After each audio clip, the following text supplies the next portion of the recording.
And that's the So unique thing about African fashion is that we are between tradition and modernity, right? So like we always want to be relevant in the world today. We want to be mhm, stylish. We want to be to yeah, look like every other person in Europe, in yeah, America, in South America, wherever, but also mm, want to be rooted in our traditions. So for yeah, smart designers, this is a very unique thing that's only in Africa.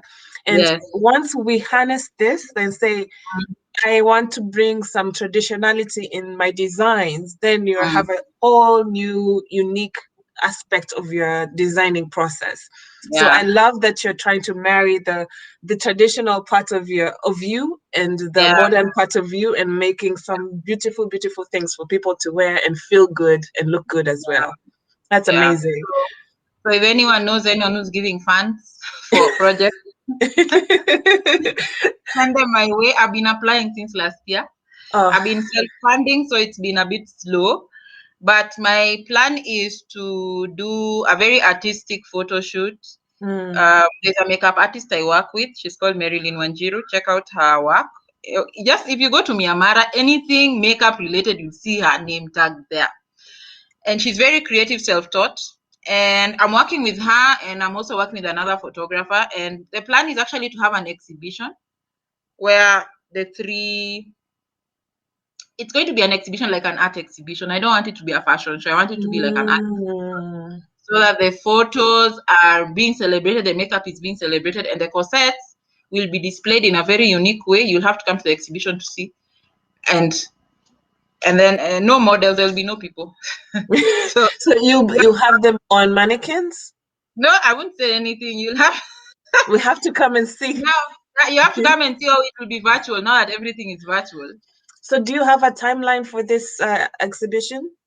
If I get funding, it's easier. I can do it within a year. If I Mm, don't get funding, it will probably take longer because longer. what corsetry is the materials are not available in Kenya. I have to import everything. I have to import things from China, Oh wow. And and it has to be bulk, and I don't have the money to buy bulk. and that's the problem. So, you know, the availability of material for many designers, that's a huge challenge. And Yeah. it's a challenge in maintaining the brand consistency. It's a challenge to Mhm. just run your business without being able to source Mm. your raw material. So it's great that you've pointed this out for the powers that be out there who may be watching Yeah. and I try got and make it better. anyone who approaches and starts saying something about you need to give us 100 of these. I always tell them, you've already lost me because that's not possible. Mm, First of all, like Kanga, I use Kanga and it's locally available, but they are very strict in how many pieces they produce. mm. And because Kenyan culture is we don't like to look like everyone Everyone else. else. We like to be unique. So Remember, I don't know if it's how we've always been or the Mtumba push that more. I think it's I don't before know. because I remember when I was little, there's a word called Kenya uniform. When Yes. you went and bought something that was made in Kenya, Yeah. but when you Christmas, you feel like you're Yeah. looking good. You go to Then you church, see someone else. everybody is wearing the same thing. Yeah.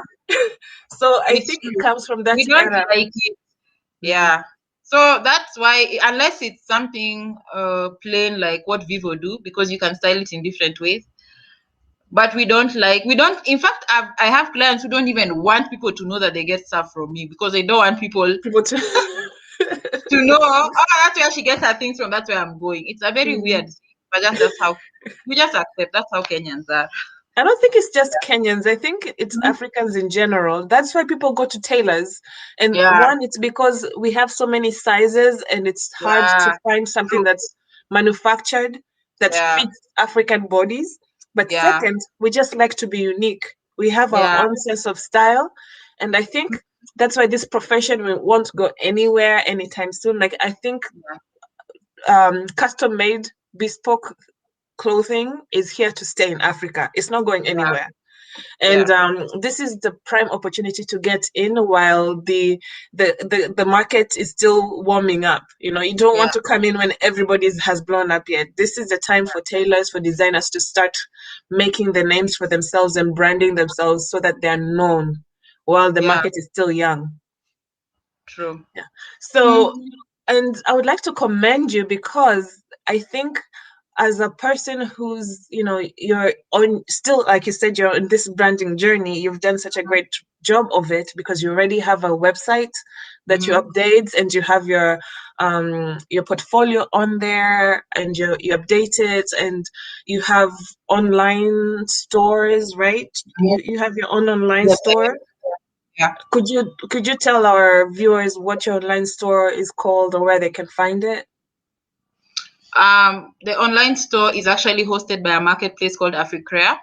Africrea it's basically a marketplace that was started by people from African descent, but they live in Europe, to sell things that are made here. They started in West Africa, then they recruited East African designers, and they are going to recruit from all over the continent. So I thought for me it was the right platform because the beauty of it started by Africans is that they understand that people are different sizes. So they allow us on the platform to do made to order.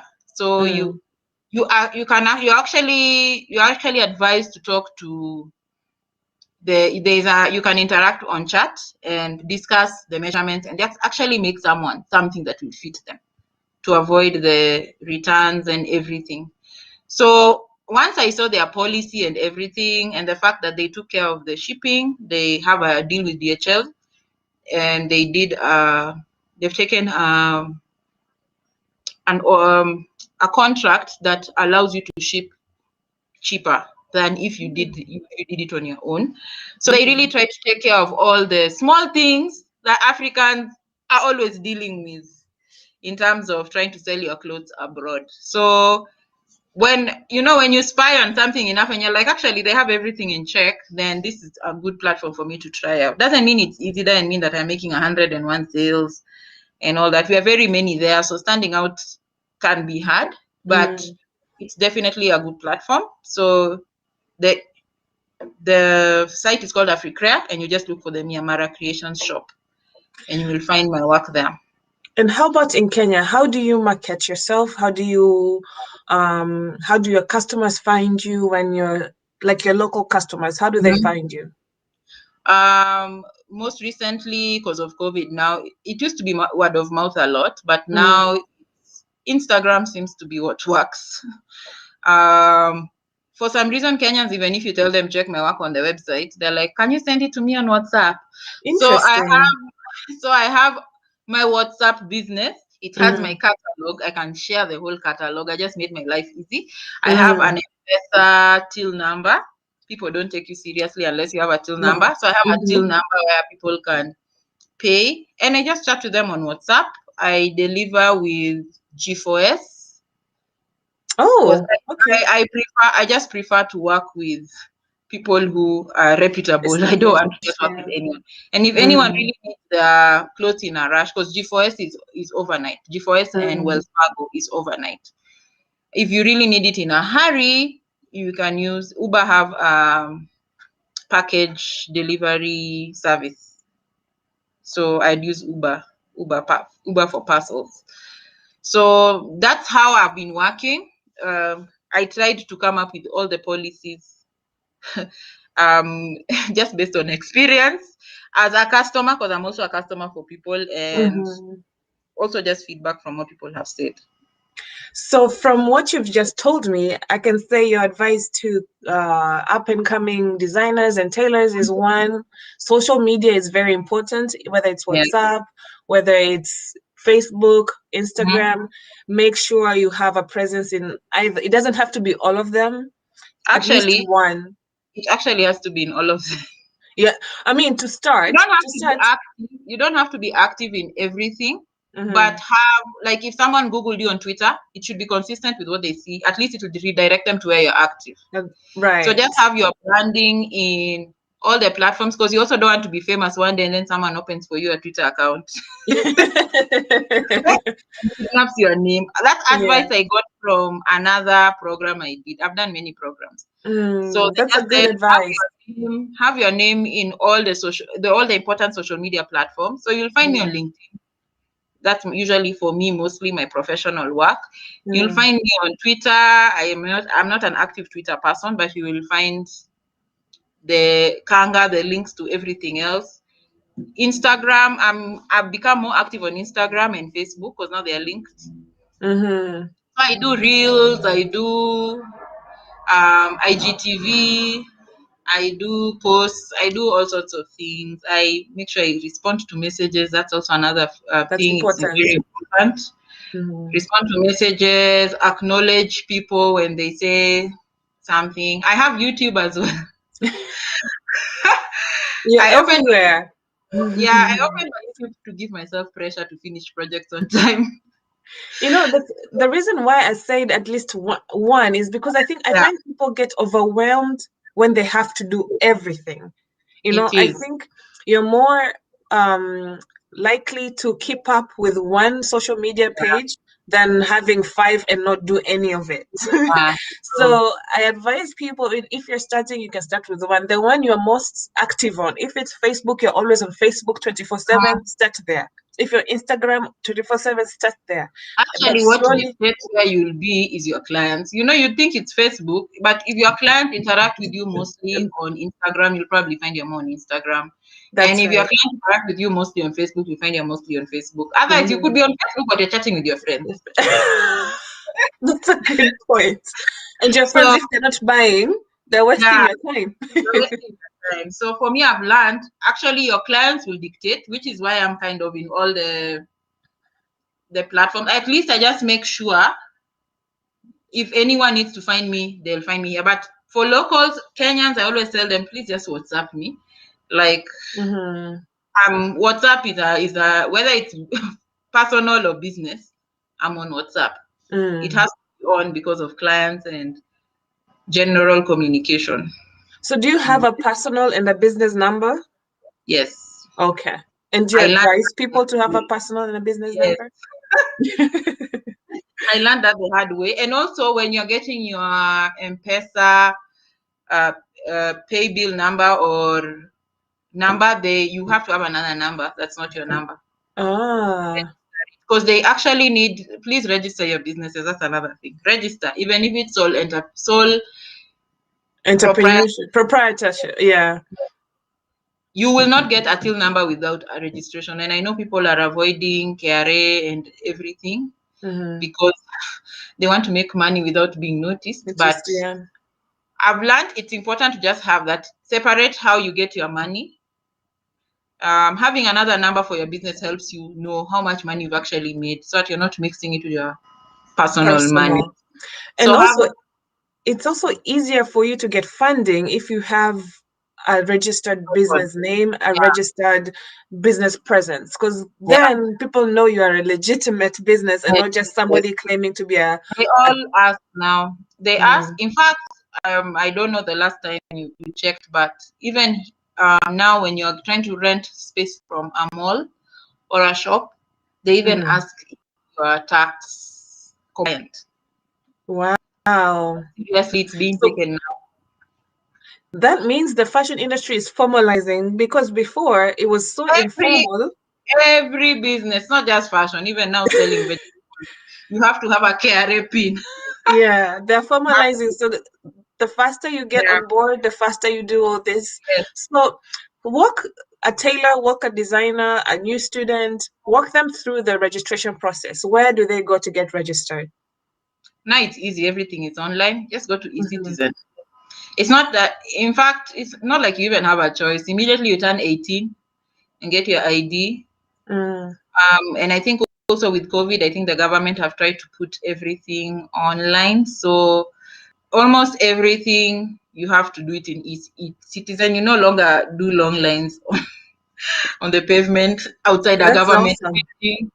Yeah, so I think COVID has actually helped us get more streamlined services. So if you go to eCitizen, all the tabs there will direct you to where to go. Even the name search, you pay via M-Pesa. You don't have to leave even your house to do all those things. Everything is online.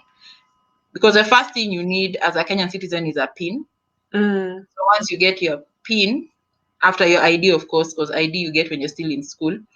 But once you get your PIN, certificate. Then you will, when you're looking to register your business name, because that's the first search you do, you will type 3 options on the eCitizen platform where they register businesses, and then they will search. I don't know how long it takes now.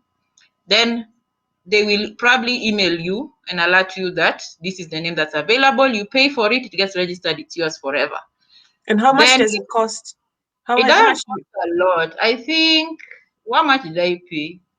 I paid less than 1,000 shillings when I did it. I don't know how much it is now. I'm not trying to do the process again, but I don't think it's reached 1,000 shillings. When you're doing a company, if you want to register it as a company, the law recently changed that you can have a company as an individual. Before, you couldn't do that. It's actually the reason I registered as a sole proprietorship, because they wanted you to have a board to have a company, but now you don't have to. Okay. So you can register a company, but you need to know the responsibilities you will have as a company. It's a lot more. If you can't afford it, my advice is start as a sole proprietor now. Make sure by the time you're registering as a company, you know what your brand is about. Don't get into being a company before, because you don't know if you survive the market. Right. Even if it takes 10 years, imagine just take 10 years to build your brand. There is no rush. This rush we have, it's just us who rush, but yeah, and people think they're competing, but mostly you're supposed to compete with yourself, because you are the only one who has the vision that you have. Don't compete with other people. Don't think, oh, Marcy and Mary, they're doing this, so I have to rush because they're doing this. No. Do it at your own pace. Don't wear yourself out. Don't look at other people. Focus on what you're trying to do. And also, I would like to point out that the process Lorna has just pointed out is specific to Kenya, so it depends. Please research in the country of residence where you are. Every country is different. Go ahead and research and see how you can register a business in the different countries. But what she just pointed out is just for the Kenyan market. Yeah. Well, this has been an amazing conversation. We're coming up to an hour right now, so I don't want to keep you any longer. I think there needs to be a part 2. We'll see. I don't see any for the comments. I don't see. I'm sorry. I guess we'll wait for the comments and questions. Lucy Musyoka says I will check out Myanmar, and Ryan. See one life. And Ryan says, I love this channel so much. This is really interesting. I'm glad you're enjoying it, Ryan.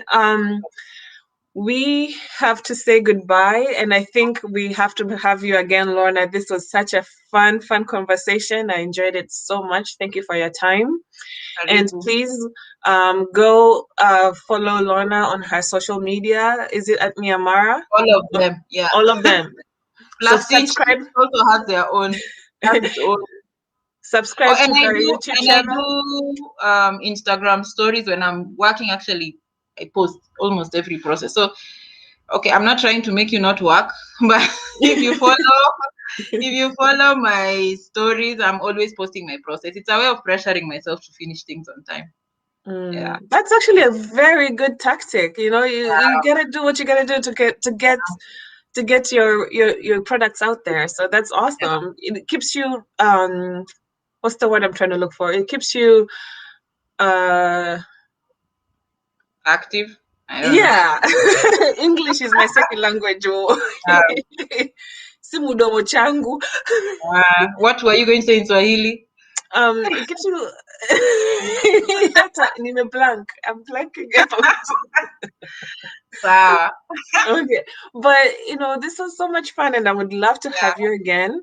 Follow Lorna, subscribe to her channel, follow her on Twitter, all the social media handles. I will link them in the description box on my YouTube and in the Facebook Live also. And I can't end this without saying, of course, follow Kupsi. We have a goal of reaching 1,000 subscribers and 1,000 likes on Facebook. We are very close on Facebook. On YouTube, we need some more. So you guys, please go ahead and subscribe. And I thank you so much for joining us today.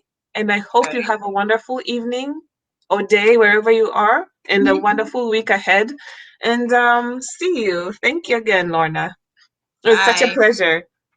Same. We're waiting for your brand story on Kupsi. You know what? I would love to do that video. I've been thinking about it, and I think you should. I need to do it. And I think I need to do it where it all started, and that's in Yeah. Kenya. So I Yeah. think when I come to Kenya, you can Okay. sit down and ask me all these questions, and we'll have that conversation. Good. We can Sawa. reverse the roles. Okay. Okay. All right. You Thank have a you. lovely day. Thank you so You much, too. Ron. Bye. Bye bye.